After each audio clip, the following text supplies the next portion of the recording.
শ্রমিক বাবু ভালো তৃণমূল খুঁজে পেয়েছি।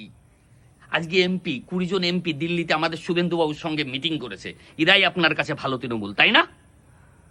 এই পচা এমপি গুলো আমাদের এনডিএ জোটের সঙ্গে আসতে চাচ্ছে। এই এনডিএ জোটে যদি এই পচা তৃণমূলগুলো যদি না আসে, তাহলে কি আমাদের প্রধানমন্ত্রী চেঞ্জ হয়ে যাবে? হবে না, না চেঞ্জ তো হচ্ছে না, আমাদের নরেন্দ্র মোদী প্রধানমন্ত্রী থাকছে। আর আজকে ওরা নীতি কথা বলছে, মমতা ব্যানার্জি এটা খারাপ করেছে, অভিষেক ব্যানার্জি এটা খারাপ করেছে, এটা ঠিক না, এটা ঠিক না। ভাই, মমতা ব্যানার্জি আমাদের মাননীয় মুখ্যমন্ত্রী যখন ক্ষমতায় ছিল, তখন আপনারা কোথায় ছিলেন? এর বিরুদ্ধে তো প্রতিবাদ করেননি। তখন ছিল আপনাদের ক্ষমতার লোভ। আপনারা পচা মাল, আপনাদের দলে নেওয়া হবে না। আমাদের যখন আবার 29-এ নির্বাচন হবে, আমাদের নতুন এমপি হবে, নতুন।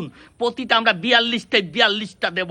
আমরা সোশ্যাল মিডিয়ায় কাজ করি, আমরা নিশ্চিত দিতে পারবো 42 আপনারা একটাও ওই পচা মাল নেবেন না, একটাও নেবেন না। বন্ধুরা, আপনারা কি বলেন, নিতে রাজি?